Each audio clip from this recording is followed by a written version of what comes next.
Hi, I'm Josh McGrath, I'm Andrew Haas. and welcome to the Ardent Pursuit podcast.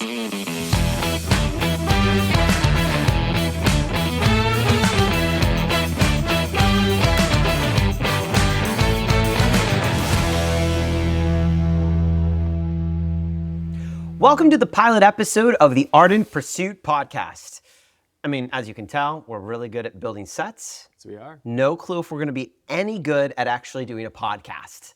So worst case scenario, we just do videos where we just have the statements that we're going to say in the podcast just scrolling. People can just watch Show notes. just videos, just show notes. Come to find out, our podcast is one of just show notes, which is kind of like a blog. We'll call it something like a video blog. It'll catch on. But we're not in it at all. So anyways, we decided to start a podcast in the midst of a culture that has 10 trillion podcasts because we figured we had something valuable to share. Yes, we do. And we have no idea really how to share it, so we decided to start a podcast. Here we go. But Andrew and I have known each other for like 20-some years A long now. time. Yeah, we met freshman year of college. Yeah. You were an engineering student. Yep. I was a music major. Yeah. And so for 20 years, you've had a job, and for 20 years, I've been homeless. So yeah, it's part of the reason why we're friends. As I got to eat somehow.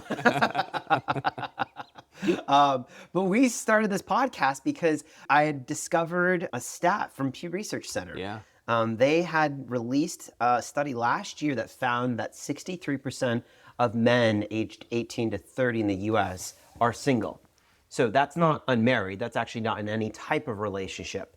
And that number actually increases year over year. And so we thought that was interesting. And so we decided to put together, some ideas to talk about them. And that kind of snowballed into eventually saying, let's do a podcast. And so we're doing this really for two reasons here. One is because we want to talk about and address the significant rise in single men in our culture, as well as talk about the widespread purposelessness that is really rampant among men today in American culture. Yeah. And we're going to look at a few things in this episode. Yeah, yep. Yeah. We're going to examine the impact of a culture that vilifies masculinity, look at some stats that highlight this crisis of purpose. We'll also discuss how men are meant to live with purpose. Yes, exactly. And while we're going to try to do this as professionally as possible, the reality is we are not professionals at all. I mean, we've got notes here.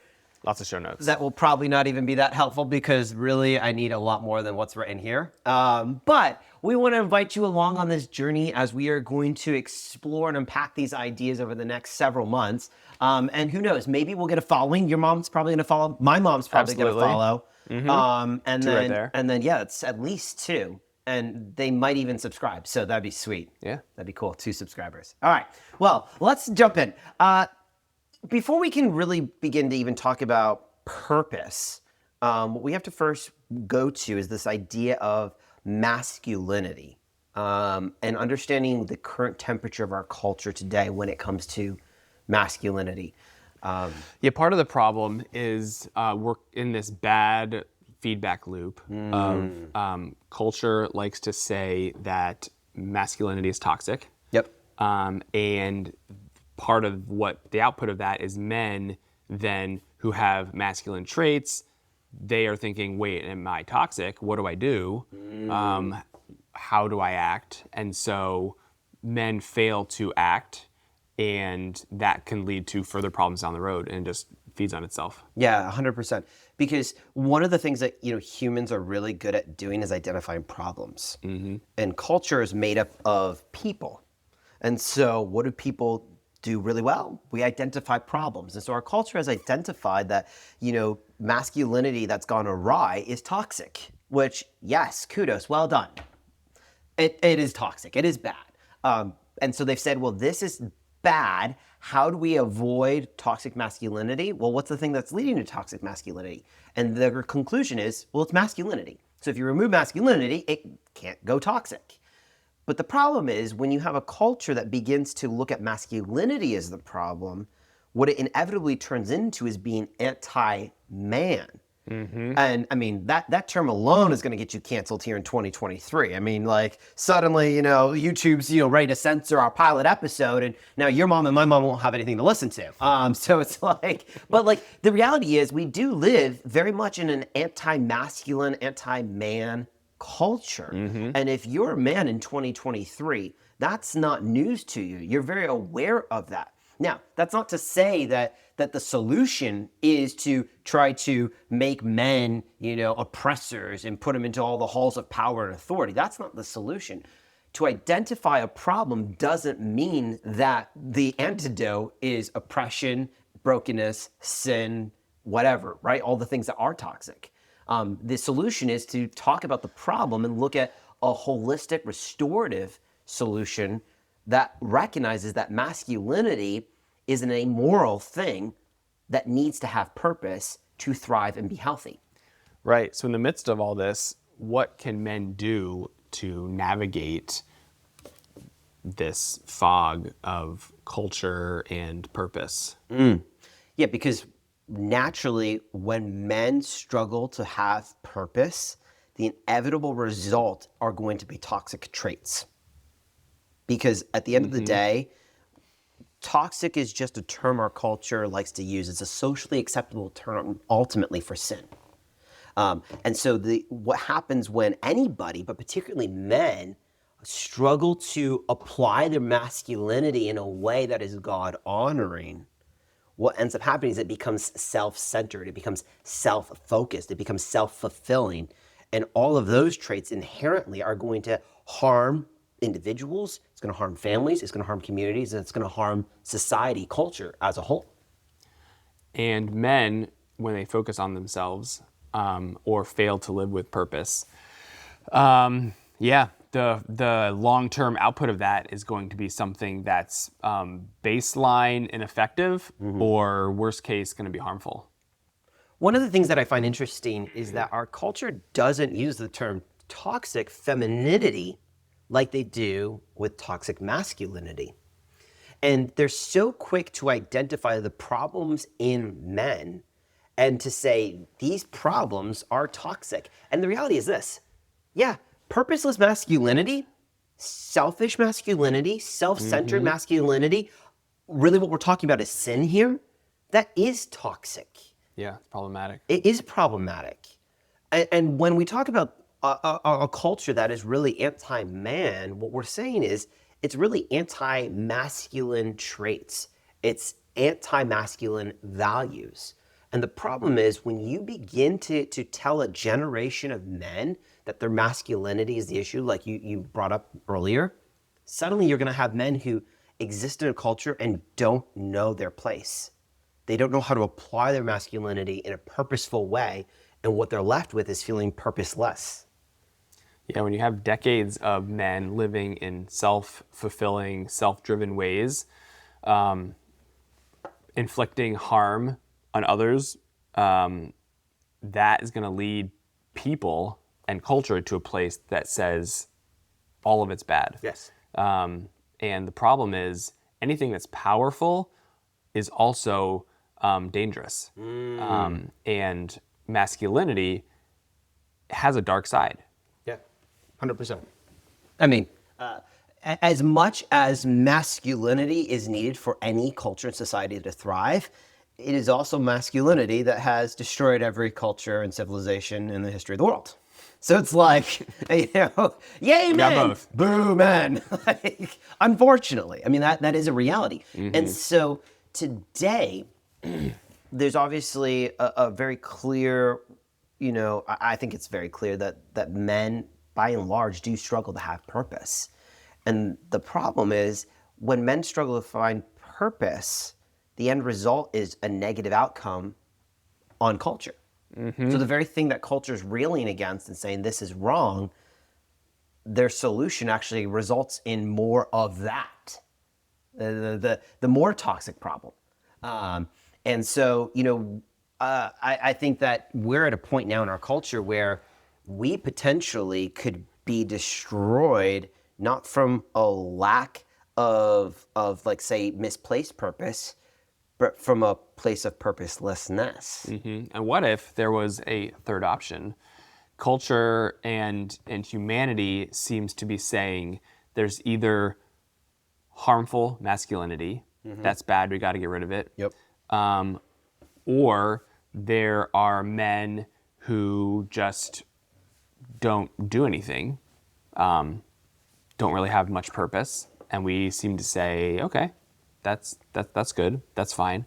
But what if there was a third option of men living with healthy masculinity and with purpose? It would still be a problem in today's culture, but by and large, that will benefit families, that will benefit communities, that will benefit marriages, and that will ultimately benefit society. I mean, think about it.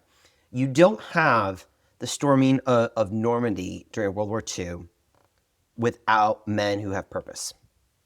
You don't have a nation that can feed millions of people without men who have purpose. You don't have firefighters and EMTs and police officers running into the World Trade Centers without men who have purpose. Yes, I know there were women involved in that, but they're predominantly men who are doing that. You don't have a military that can defend our country around the world in multiple arenas without men who have purpose. Again, I know there are many women in the military, but it's still predominantly men. You need men with purpose. And so, yes, what would culture look like today if we had a society full of men who had purpose and were applying their masculinity in God-given ways? What would that look like? Because the current state is not great. I've got some stats here that I'm just going to read through quickly. So incarceration in 2021 is 1.1 million men versus 83,000 women. Overdoses in 2021, men are 2 to 3 times more likely to overdose. Homelessness in 2022, 6 in 10 homeless people are men. There's a declining number in education as of 2022. As of 2020, women account for 60% of all bachelor's degrees, and that increases year over year. Millions of able-bodied men have dropped out of the workforce in 2023. The suicide in 2022 was 38,000 men versus 10,000 women. Men aged 18 to 34 are living with their parents. 36% of them are living with their parents, which is up 23%, which is up from 23% in 1960. So about a 13-point increase there in 60 years.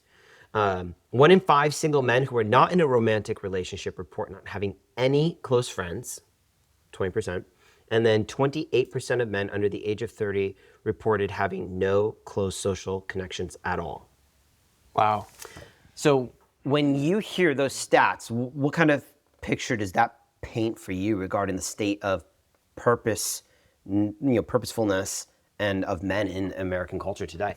It paints a very clear picture that there's something fundamentally broken with how men live out their lives. And it's something that all men, I think it's common to all men.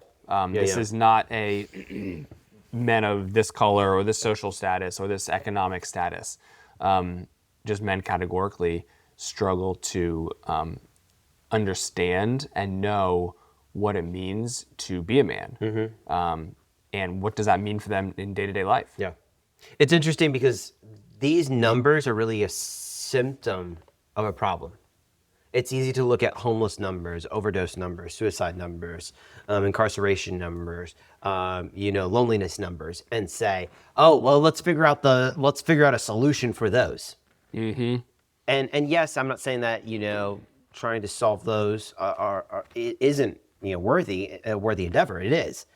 But really, this is symptomatic of a bigger problem. And what this clearly points to is that men in American culture in 2023, and we see this year over year, are struggling to have purpose. Men who have purpose aren't turning to drugs. Men who have purpose don't end up homeless.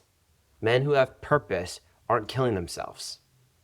That is a result of men really struggling to find out and figure out, where do I belong? How do I fit in? What is my purpose in this thing called life, in this place called America, in this time, 2023? And I think back about that 63% number that we talked about, at the beginning. 63% of men aged 18 to 30 in America are single. Yeah. That's alarming. Yeah, but that's a symptom. Right. That's not the problem. Yeah, because singleness, we know, in and of itself is definitely not a problem. Nothing wrong with that. As long as there's purpose behind it. Purposeless singleness is a problem. Just as a purposeless man is a problem. But yeah, that 63% number, that's symptomatic. Pointing to something. Yeah, it's pointing to something. And I think the thing that it's pointing to, I mean, let's be honest, we know this, that men are less likely to get into relationships. And then once they do enter into a relationship, the age at which they're getting married is later and later and later. And then the age at which they're having kids is later and later and later. What is that all pointing to? Well, it's indicative of a lack of purpose in their life. And what happens when that 63% number jumps to 70%, 75%, 80%? What happens to culture? What happens to the American society when the vast majority of marriageable men aren't getting married? What does that do to the fabric of society? Big problem. And the goal isn't just to get men married. No. Now, the number of single men is certainly concerning, but it just points to a deeper problem. And men who live with purpose ultimately will, at some point, end up pursuing a woman. Yeah. And that will likely end in marriage. Men who have purpose are statistically more likely to get married. And so part of what we want to do on this podcast is to equip those men with practical tools and resources to be able to initiate romantic relationships that lead towards a fruitful marriage, that lead towards a successful marriage. Yeah, because a lot of young guys in today's culture, it's partly as a reaction to some of the stuff we talked about earlier, they do feel stuck. And that's, we want to provide some insight into that and possibly some things to do toward that end. Men can feel like they don't know what to do, where to go, who to talk to, what to say, how to act, how to conduct yourself. Tons of questions. Because the dating landscape today is dramatically different than it was, say, 15, 20, 30 years ago. The principles and approaches that were utilized then today may not work. And you add in the complexity of like social media and everyone's lives being documented online, along with the cultural tone and tenor of what's taking place in our society. And what you've got is a bunch of men who are like, probably just easier to be single. Honestly, it's just probably easier. That's what we're seeing. But we do know, I mean, you and I personally know many men who want to be in a relationship and truly want to be married, really. And so what we want to do is we want to break down the principles and values that will help men be successful and have purpose, as well as lead them towards, hopefully, a fruitful marriage, and being really practical about it. We're going to get into those episodes. I think at episode 3, we begin to dive into that. But we're going to really get into the practical aspects of that, which I'm excited about. Yeah. For the guys that want to get married, we are here to help you, and we're here for you. Yeah. And the guys that are just okay being single, well, we've got something for you too. Yeah, because at the end of the day, man, we want you to live with purpose, to have purpose in your life and to be pursuing something bigger than yourself, which, is kind of a foreshadowing of our next episode where we're going to talk about vision.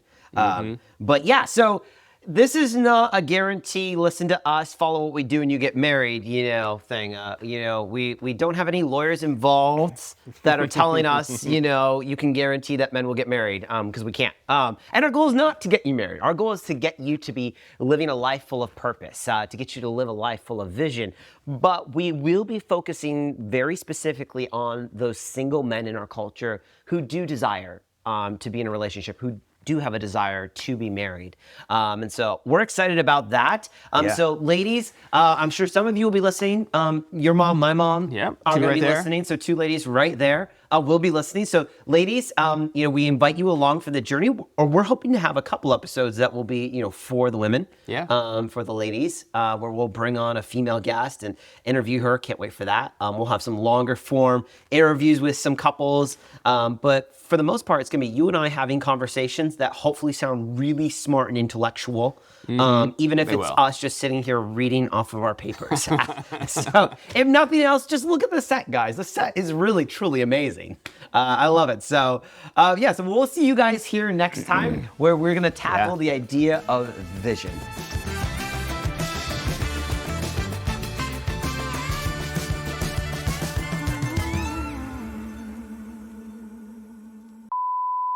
It's interesting to me that our culture is so quick to talk about toxic masculinity, but one of the things you're not going to hear about is toxic femininity. Well, nope. Haven't Nope, heard- you can't say that. Haven't heard that yet. No.